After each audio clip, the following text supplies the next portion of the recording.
ngasi asi World Intellectual Property Day ni Intellectual Property ki maruaiba masina miyobe khunai da piba ahongba ithil kaya asi yenglaga World Intellectual Property Organization WIPO na chahi khudingi April 16 asi World Intellectual Property Day haina thoram pangthokli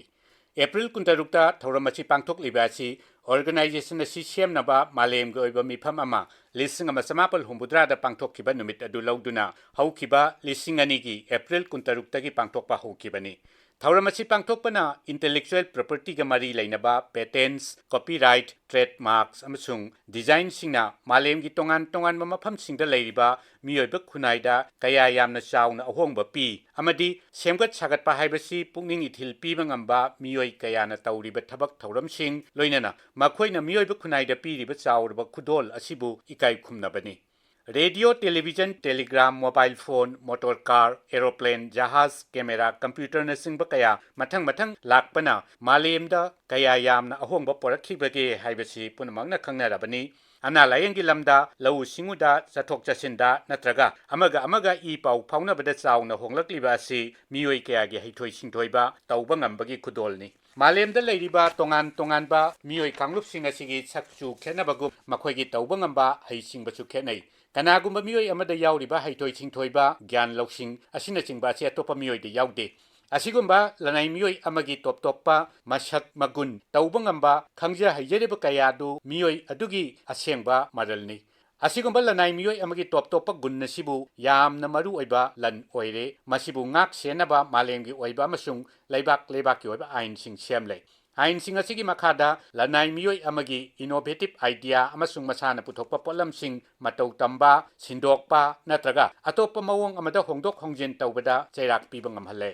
Sahi asida WIPO na naha oiriba singbu pungning ithil piduna hena phaba tunglamchat ama semhaunaba mitengda thauramasi pangthokli aduna sahi asigi thimasi IP and the youth innovating for a better future haibasini Malemgi oina naha oiriba singasi ayambana semgat sagatningba khangningba langtaknaba phauba thabak tawningba hanba leitana thauna leiba oina tawi naha oiriba singasida soidena tawba ngamgani haibagi yamna khangningba ithil yauriba asi tungkoina lengdana lehennaba pungning ithil piba mathau tai kanagisu ithil yaudana naha singda leiriba singthaningai oiba pangal thauna lausingasi ningthina himai chumbiduna amadi ithil piduna tungi mirolgi yaiphanungai poraknaba pambai oina sijanaba yai Masagi sahi kunmari phawgi manungda leiba naha billion ama dasming nipan malem asida leiri masigi manungda chada marfudra romdi chakholakliba lebak singda lei asigumba naha singasi mafam khudingmakta kunai amagi masak onghanba amadi nungai yaifaba tunglamchat amagi lamyanba singni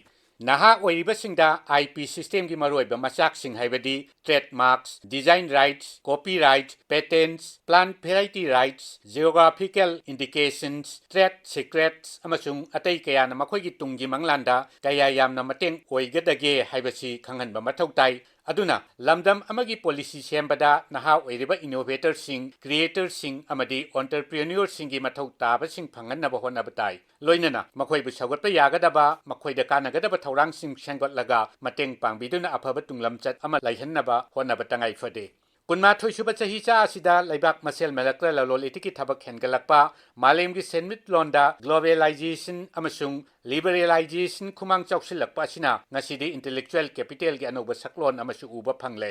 Masina laibak asigi oinasu lalol itiki hiramda intellectual property rights achi thadoknaba yadraba hak ama oire Laibak asina World Trade Organization WTO da ayaba pikhiba asina trade related aspects of intellectual property rights TRIPS ki chana kanglon singda saruk yana balambel amasu pire Intellectual property ki maruaiba si yenglaga masibu ngak siannaba laibak singna ain kaya siamduna thamle laibak asigi oina trademarks act lisingama samapal marfuramapal lisingani mangada amend tawkiba the patent act lisingama samapal humbudra the copyrights act lisingama samapal yankhaitaret the design act lisingani the geographical indications of goods registration and protection act lisingama samapal marfuramapal the protection of plant varieties and farmers right act lisingani amadi the information technology act lisingani haiba ain sing leire Ain singasina trademarks, patents, copyrights, industrial designs, geographical indication, integrated circuit ki layout designs, ꯄꯥꯝꯕꯤ ꯃꯈꯜꯁꯤꯡ, information technology ꯑꯦꯟड cyber ꯀ꯭ꯔꯥꯏꯝꯁ ꯑꯃꯁꯨꯡ data protection ꯇꯧꯕ ꯉꯝꯍꯜꯂꯤ꯫